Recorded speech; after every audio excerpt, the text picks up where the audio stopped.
I've been working overnight security for almost 3 years now. The building is a 40-story corporate office downtown, glass exterior and a polished lobby, the kind of place that looks impressive during the day and hollow at night.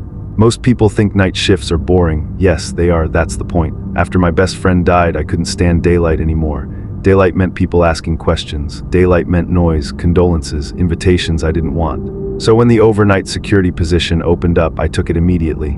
Midnight to 6 in the morning, just me, a desk phone, 12 security monitors, and the hum of fluorescent lights. The building sounds different at night. The ventilation system breathes through the walls. Elevators shift in their shafts like they're adjusting in their sleep. The lights flicker just slightly, like they're tired too. I got used to it, or I thought I did. Before the accident, my best friend Marcus used to call me during my shifts sometimes.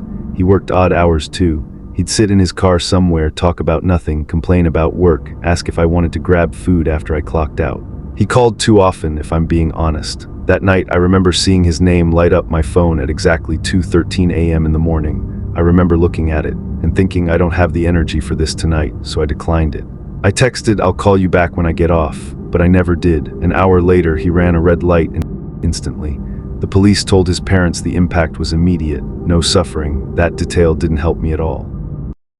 The first time the landline rang at 2:13 a.m., I thought it was a coincidence. The office desk phone almost never rings overnight. Most internal lines are disabled after hours, but at exactly 2:13 a.m., it rang once. Sharp, loud, and out of place. I stared at it for a second before answering. The system showed no caller ID. I picked it up. "Security," I whispered, but there was no one there, no breathing, no static, just an open line. I waited maybe 15 seconds before it disconnected. I checked the call log on the system. There was nothing recorded, no inbound call at that time. I told myself it was a glitch, old building, old wiring. I didn't write it in the nightly report. Something about logging it felt dramatic, like I'd be turning a coincidence into something bigger. The next night at 2:13, it rang again. Same pattern, one sharp ring, same silence. That's when I started watching the clock. After that, I stopped trusting my own memory. I began dreading 2:13 a.m. I tried avoiding it. I'd go to the restroom at 2:12 and wait it out, but I could still hear the phone faintly from down the hallway when it rang.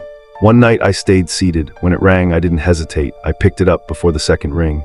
The line was open again, and this time I heard it clearly. An engine idling, the subtle tick of a turn signal, wind pushing against metal. Somewhere far away, a car door shut. My throat went dry. I whispered, "Marcus." There was no answer, but the engine revved slightly. Then the line disconnected. I checked the system logs immediately. Still nothing, no call recorded. I switched to camera 12, the parking lot. For one frame, just one, I saw a car parked under the broken light near the far gate. Same model Marcus used to drive, same dark color. The frame flickered and it was gone. I rewound the footage, nothing there. The gate access logs, though, showed something strange. A vehicle had entered the lot at 2:11 a.m., exited at 2:14 a.m., no plate captured. The gate system almost never misses a plate. I sat there staring at the screen until my shift ended, trying to decide which part bothered me more, the car, or the fact that, according to the archived footage, Marcus's final call reached me while I was sitting at this desk. And I still declined it. It's been 6 months, I still work nights, I still sit at the same desk, the building still hums.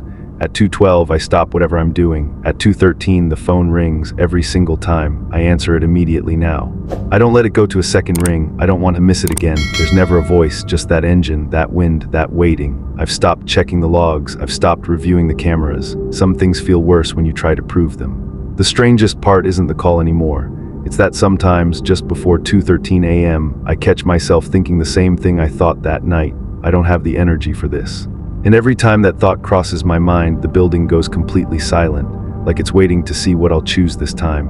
The phone rings, I answer, and somewhere far away, an engine keeps idling like it's never stopped.